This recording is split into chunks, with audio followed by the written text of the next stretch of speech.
అంతర్జాతీయ అంతరిక్ష కేంద్రంను సందర్శించిన తొలి భారత వ్యోమగామి శుభాంశు శుక్లా స్వదేశానికి చేరుకున్నారు.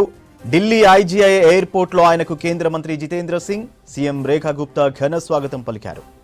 నాసా యాక్సియం 4 స్పేస్ యాత్రను పూర్తి చేసిన తర్వాత తొలిసారి భారత్లో అడుగుపెట్టారు శుక్లా. జూన్ 25న అమెరికా ఫ్లోరిడాలోని నాసా కెనెడీ స్పేస్ సెంటర్ నుండి నాసా యాక్సియం 4 స్పేస్ మిషన్ బయలుదేరింది.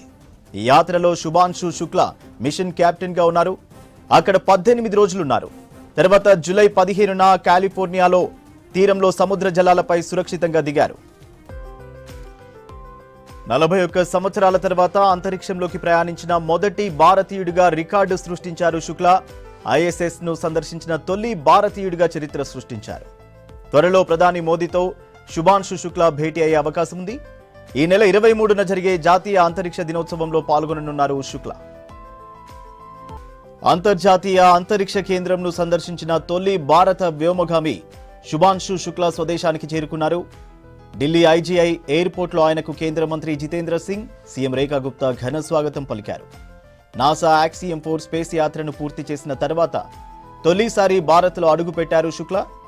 జూన్ 25న అమెరికా ఫ్లోరిడాలోని నాసా కెనెడీ స్పేస్ సెంటర్ నుండి నాసా యాక్సియం 4 స్పేస్ మిషన్ బయలుదేరింది. ఈ యాత్రలో శుభాంశు శుక్లా మిషన్ కెప్టెన్ గా ఉన్నారు.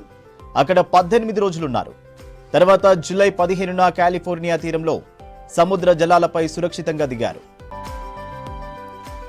41 సంవత్సరాల తర్వాత అంతరిక్షంలోకి ప్రయాణించిన మొదటి భారతీయుడిగా రికార్డు సృష్టించారు శుక్లా. ఐఎస్ఎస్ ను సందర్శించిన తొలి భారతీయుడిగా చరిత్ర సృష్టించారు. త్వరలో ప్రధాని మోదీతో శుభాంశు శుక్లా భేటీ అయ్యే అవకాశం ఉంది. ఈ నెల 23న జరిగే జాతీయ అంతరిక్ష దినోత్సవంలో పాల్గొననున్నారు శుక్లా.